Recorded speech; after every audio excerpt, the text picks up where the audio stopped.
بسم اللہ الرحمن الرحیم۔ السلام علیکم، میرا نام ہے ثنا سرفراز۔ آج میں نے جو ویڈیو آپ سب کے لیے بنائی ہے اس کا نام ہے غرور و تکبر۔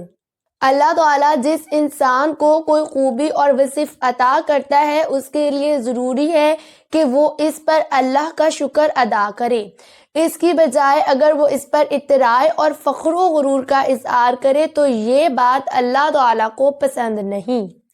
اس کا دوسرا نام تکبر ہے۔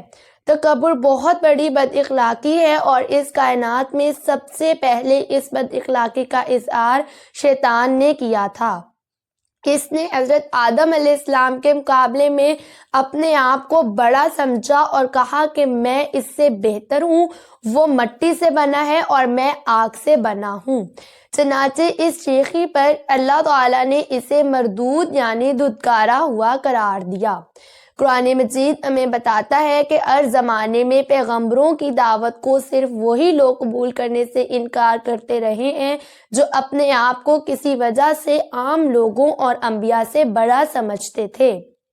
حضرت نوح علیہ السلام نے اپنی قوم کو مخاطب کر کے فرمایا، میں تم لوگوں کو صاف صاف خبردار کرتا ہوں کہ اللہ کے سوا کسی کی بندگی نہ کرو، ورنہ مجھے اندیشہ ہے کہ تم پر ایک دردناک عذاب آئے گا۔ جواب میں اس کی قوم کے سردار جنہوں نے ان کی بات ماننے سے انکار کیا تھا بولے، ہماری نظر میں تم اس کے سوا کچھ نہیں ہو کہ بس ایک انسان ہو ہم جیسے، اور ہم دیکھ رہے ہیں کہ ہماری قوم میں سے جو لوگ کم ذات اور سرکش تھے ان کے سوا کسی نے تمہاری پیروی نہیں کی ہے، اور ہم کوئی چیز ایسی نہیں پاتے جس میں تم ہم سے کچھ بڑے ہوئے ہو۔ ان لوگوں کے غرور کو اللہ تعالیٰ نے پسند نہیں کیا اور اس قوم کو سیلاب میں غرق کر دیا۔ اللہ تعالیٰ نے قرآن مجید میں غرور و تکبر کی روش اختیار کرنے والوں کے بارے میں فرمایا، کیا جہنم میں مغروروں کے لیے کافی جگہ نہیں ہے؟ مزید فرمایا، بڑا ہی برا ٹھکانہ ہے یہ جہنم متکبروں کے لیے۔ مغروروں اور متکبروں کے ساتھ یہ سختی اس لیے بھی ہے کہ ان کا غرور انہیں سچی بات قبول کرنے سے باز رکھتا ہے اور ان میں طرح طرح کی خرابیاں پیدا ہو جاتی ہیں۔ تکبر کرنے والا شخص عام لوگوں کے ساتھ اٹھنا بیٹھنا، کھانا پینا اور بات چیت کرنا اپنی شان کے خلاف سمجھتا ہے۔ وہ چاہتا ہے کہ لوگ اس کے سامنے ہاتھ باندھے کھڑے رہیں، اس سے پہلے سلام کریں، وہ جس مجلس میں جائے نمایاں اور ممتاز دکھائی دے۔ یہی وجہ ہے کہ حضور خاتم النبیین صلی اللہ علیہ وعلی آلہ واصحابہ وسلم نے فرمایا کہ جس شخص کے دل میں رائی کے دانے کے برابر بھی غرور ہوگا وہ جنت میں داخل نہ ہوگا۔ آج خاتم النبیین صلی اللہ علیہ وعلی آلہ واصحابہ وسلم نے یہ بھی فرمایا کہ جو شخص یہ چاہتا ہے کہ لوگ اس کے سامنے ہاتھ باندھے کھڑے رہیں تو اسے اپنا ٹھکانہ جہنم میں بنا لینا چاہیے۔ ایک مرتبہ خاتم النبیین صلی اللہ علیہ وعلی آلہ واصحابہ وسلم خود عصا ٹیکتے ہوئے نکلے تو صحابہ کرام رضی اللہ تعالی عنہ تعظیم کے طور پر کھڑے ہو گئے۔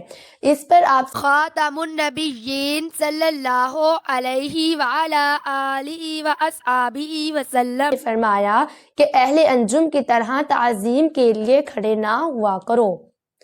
بعض لوگ جو اپنے ناموں کے ساتھ بڑے بڑے القاب کا اضافہ کرتے ہیں ان کے بارے میں نبی کریم خاتم النبیین صلی اللہ علیہ وعلی آلہ واصحابہ وسلم نے فرمایا کہ اگر وہ واقعے کے خلاف ہوں تو جھوٹ ہے اور اگر وہ واقعے کے مطابق یعنی صحیح ہوں تو فخر و غرور کا ذریعہ ہے۔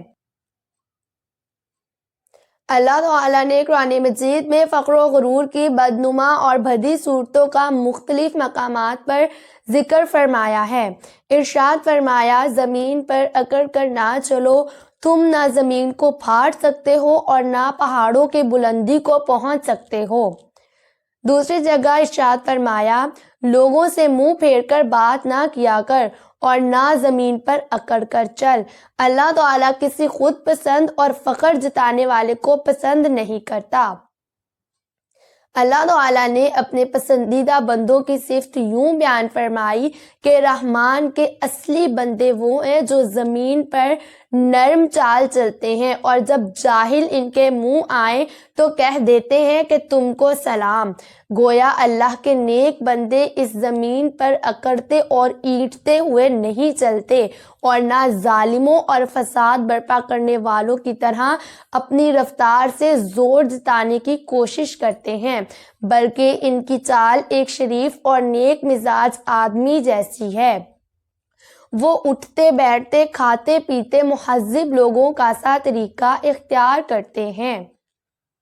ایک دفعہ آپ خاتم النبیین صلی اللہ علیہ وعلی آلہ واصحابہ وسلم زانوں بیٹھ کر کھانا کھا رہے تھے۔ ایک بدو دیہاتی بھی اس موقع پر موجود تھا۔ اس نے کہا کہ بیٹھنے کا یہ کیا طریقہ ہے؟ آپ خاتم النبیین صلی اللہ علیہ وعلی آلہ واصحابہ وسلم فرمایا، اللہ نے مجھے شریف بندہ بنایا ہے، متکبر اور سرکش نہیں بنایا۔ تکبر اور عمدہ و خوبصورت چیزوں کو پسند کرنا دو الگ الگ چیزیں ہیں۔ رسول اللہ خاتم النبیین صلی اللہ علیہ وعلی آلہ واصحابہ وسلم فرمایا، وہ شخص جس کے دل میں ذرا بھر بھی تکبر ہوگا وہ جنت میں داخل نہ ہو سکے گا۔ اس پر ایک شخص نے کہا کہ انسان چاہتا ہے کہ اس کے کپڑے اور جوتے اچھے ہوں، تو کیا یہ تکبر میں داخل ہے؟ اور کیا ایسا ذوق رکھنے والا جنت سے محروم رہے گا؟ آپ خاتم النبیین صلی اللہ علیہ وعلی آلہ واصحابہ وسلم نے فرمایا، نہیں، یہ تکبر نہیں ہے، اللہ پاکیزہ ہے اور صفائی ستھرائی کو پسند کرتا ہے۔ تکبر کے معنی ہے اللہ کی بندگی کے حق کو ادا نہ کرنا اور اس کے بندوں کو حقیر گرداننا۔ البتہ گھمنڈ اور شیخی کے جذبے سے کوئی انسان مغرورانہ لباس پہنے تو وہ اللہ کی مہربانی اور اس کی بخشش سے محروم رہے گا۔ عام طور پر انسان اپنی قوم، قبیلے، دولت اور قوت و طاقت پر فخر کرتا ہے، حالانکہ قوم قبیلہ صرف تعارف اور جان پہچان کے لیے ہیں۔ مال و دولت اس لیے ہے کہ اس سے انسان اپنی ضرورتیں پوری کرے، اور اللہ تعالیٰ قوت و اقتدار اس لیے عطا فرماتا ہے کہ انسان عدل و انصاف سے کام لے اور اس کی زمین پر فساد برپا کرنے والوں اور ظلم ڈھانے والوں کا ہاتھ روکے۔ اس کی بجائے اگر وہ اس پر اترائے اور شیخی بگاڑنے لگے تو اس کا انجام دردناک ہوتا ہے۔ اللہ بڑا ہے اور اس کی بڑائی میں کوئی شریک نہیں۔